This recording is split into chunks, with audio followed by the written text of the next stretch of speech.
정용진 회장이 말하라고 해서 머문다 그랬을 때 다들 이제 신세계 쪽도 그렇고 정용진 회장 본인도 그렇고 이거 미리 이렇게 얘기했다가 안 되면은 에이 그러면서 오히려 손가락질 받죠. 그래서 큰 기대는 하지 마라 라고 얘기하면서도 사실은 다 기대했던 거죠. 일단 말하라고에 초대를 받아서 간 사람이 정용진 회장밖에 없었으니까. 더군다나 초대한 사람이 트럼프 대통령의 아들 트럼프 주니어니까 트럼프 주니어하고 정용진 회장하고는 생각보다 친해요.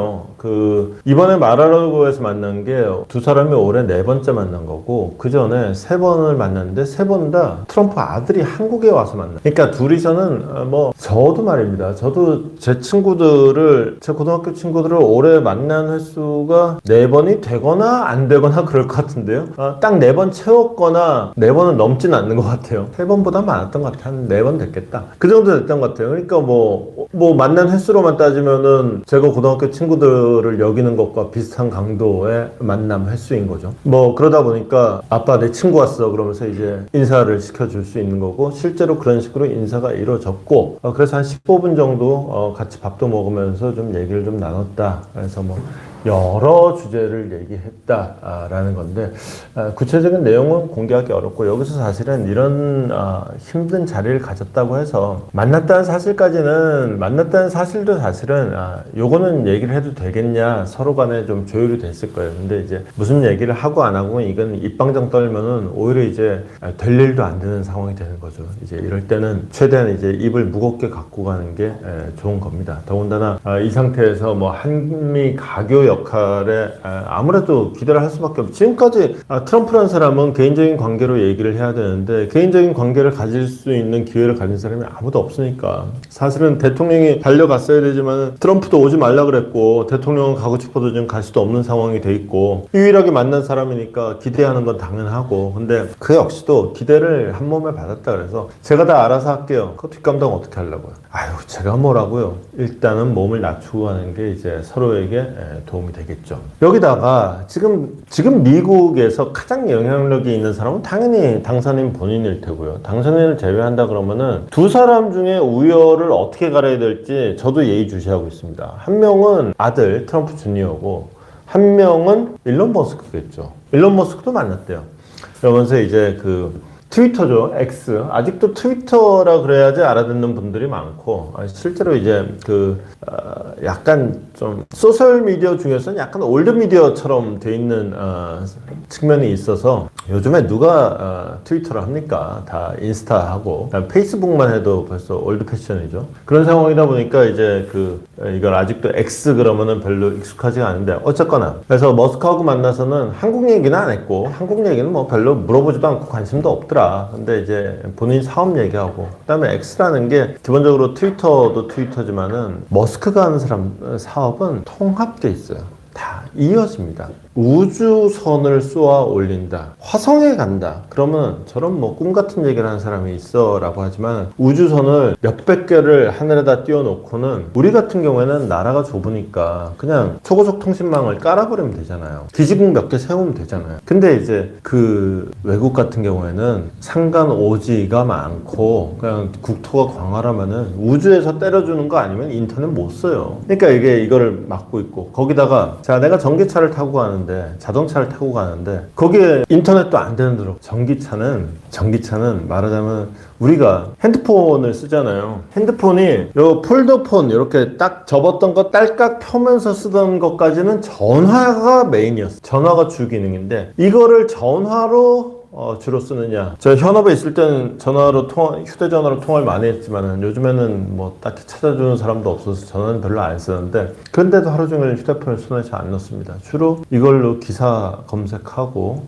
심지어 기사 쓰고 그리고 가끔가다 이제 차 타고 갈 때 멍 때리고 있을 땐 그걸로 게임을 하죠. 휴대폰은 더 이상 전화하는 기기가 아니에요. 근데 하는 모든 일들은 인터넷이 돼야지 가능합니다. 즉 휴대폰이 그런 시대가 됐듯이 자동차도 곧 자동차의 주기능은 이동이 아닌 시간이 온다.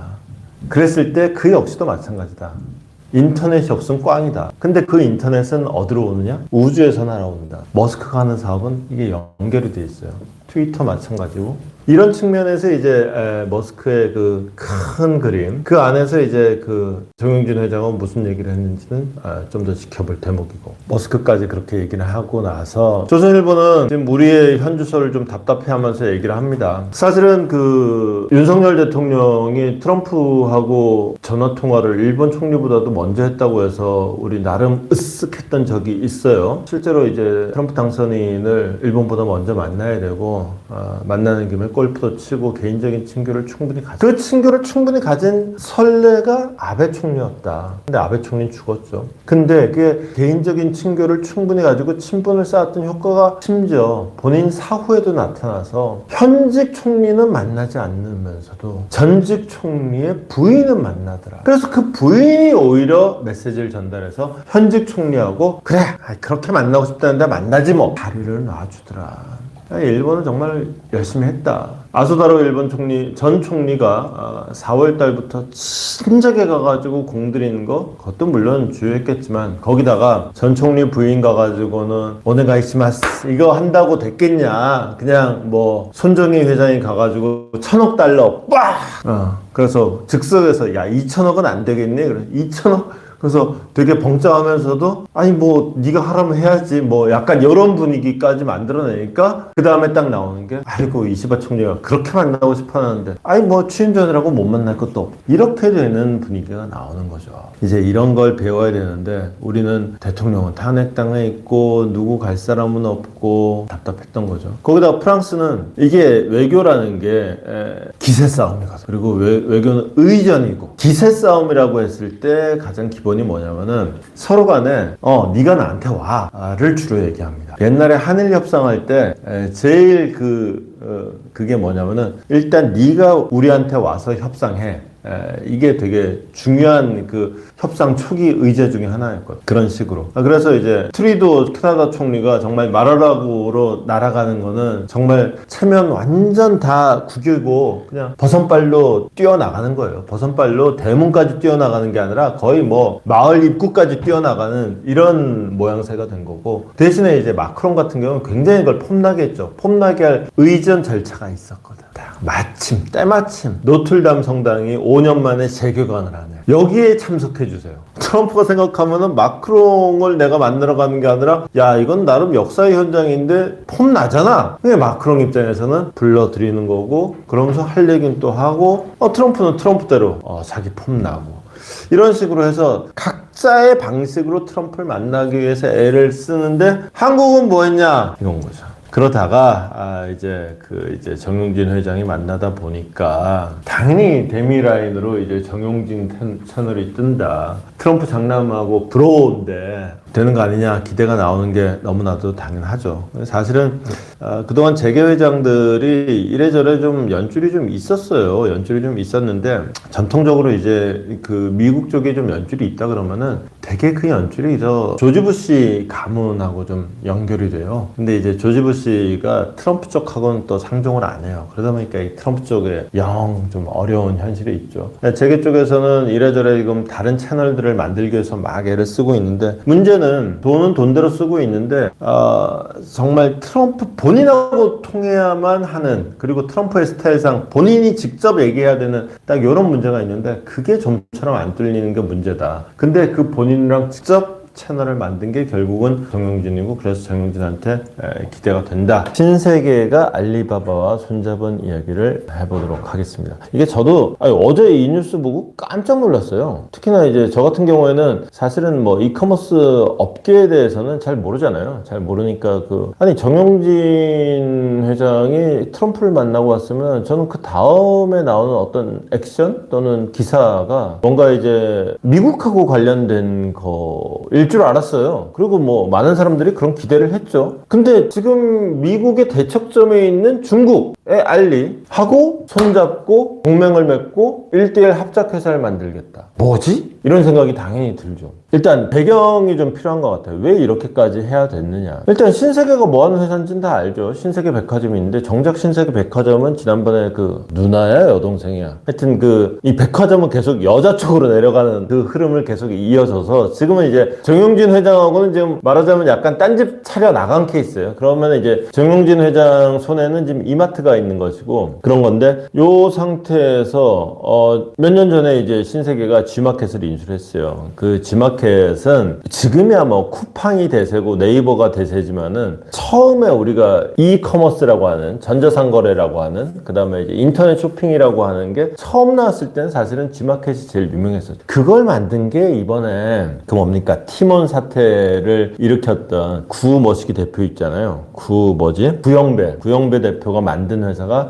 바로 그 G마켓이죠. 1세대에서 그렇게 하다가 구영배 대표가 이번에도 티몬 사태가 일어난 이유가 이거 몸집 키워가지고 팔려고 상장을 해서 팔려고 그렇게 무리수를 뒀던 거잖아요. 그 성공 사례가 사실은 G마켓을 이제 일단 온라인 시장이라는 거를 만들어서 이만큼 지금 시장성을 만들어 놨다. 그래 놓고 요거를 이제 미국 회사에다 싹 팔아요. 그게 팔 때 가격이 1조가 넘어요. 그래서 미국 회사에서 하는데 이제 미국 회사가 국내에서 장사하려니까 이게 잘 안 됐던 모양이죠. 그러다 보니까 이거를 다시 신세계가 3조 뭐 5천억인가 4천억인가에 다시 사는 거예요. 야, 이걸 무슨 3조 넘는 돈을 주고 사냐, 그 당시에 말들이 많았고, 신세계가 그렇게 큰 거래를 해본 적이 없는데 그렇게 돈 주고 샀는데 웬걸 사놓고 봤더니 국내 어떤 인터넷 쇼핑이라고 하는 것은 쿠팡 중심으로 돌아가고 네이버 입점업체 아니면 얘기가 안 되고 이런 식으로 돌아가니까 도대체 3조 주고 산 보람도 없이 이게 영 지지부진 지리멸렬 자 행진을 계속 하더라. 이거 어떡하지 아이 골칫땡이. 그리고 정용진 회장은 대외적으로도 이제 대외 활동도 참 많이 하죠. 요즘에는 그러고 보니 좀 뜸해졌는데 그 소셜미디어도 열심히 했었고, 그 다음에 재벌 회장 중에서 그나마 기자들하고 상대하는 재벌 회장이 제가 알기로 거의 없거든요. 그 중에 하나예요. 그러니까 그렇게 좀 대외적으로도 좀 알려진 그런 양반인데, 야, 너 3조 넘게 돈을 주고 사가지고 그 회사는 왜 그 모양이라면 되게 이제 좀 창피한, 좀 흑역사? 구욕? 이런 지점이 바로 G마켓. 골칫땡이를 이걸 어떻게 하나, 이거 갖다 버릴 수도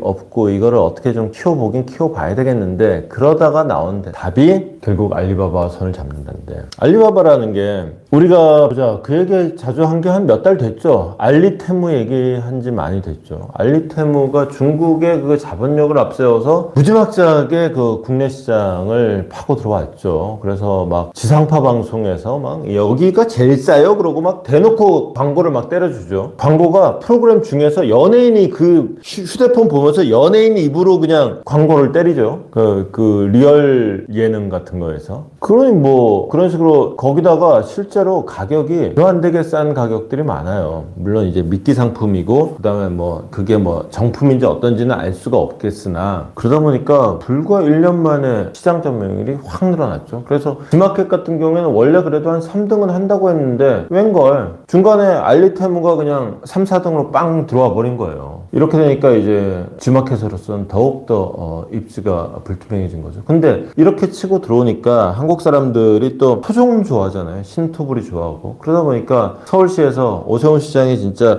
올해 한 일 중에 오세훈 시장이 제일 잘하는 일 중에 하나일 거예요. 알리테무의 유해성 검사들을 주로 아동용 제품, 애들 쓰는 제품 중심으로 싹 유해성 검사했더니 이제 중금속 검출되고, 이제 중국에서 만든 것들이 다 그렇지 뭐. 그러니까 싼 게 세상에 싸고 좋은 거 없습니다. 좋은 건 비싸요. 좋은 거는 비싼 값을 줘야 돼. 싼데 좋다 그러면 진짜 그 선고안이 좋거나 파는 놈이 물건 가치를 잘 몰랐거나 아니면은 미끼 상품이거나 그런 거죠. 어쨌거나 그래가지고는 이제 알리테무도 빠르게 한국 시장으로 들어오긴 했는데 결국은 온라인 시장만으로의 한계라는 게 있어요. 실제로 유통이라는 거는 결국은 사람들이 마지막 순간에 눈으로 보는 것에 중요해요. 이 유통망이라는 거는 그런 측면이 있고, 또 하나는 이제 배송망이라는 것도 유통망하고 상관이 있고, 이 측면이 이제 알리테무로서는 아까웠던 것이고, 이제 신세계 같은 경우에는 국내 시장에서는 일단 오프라인에서는 이제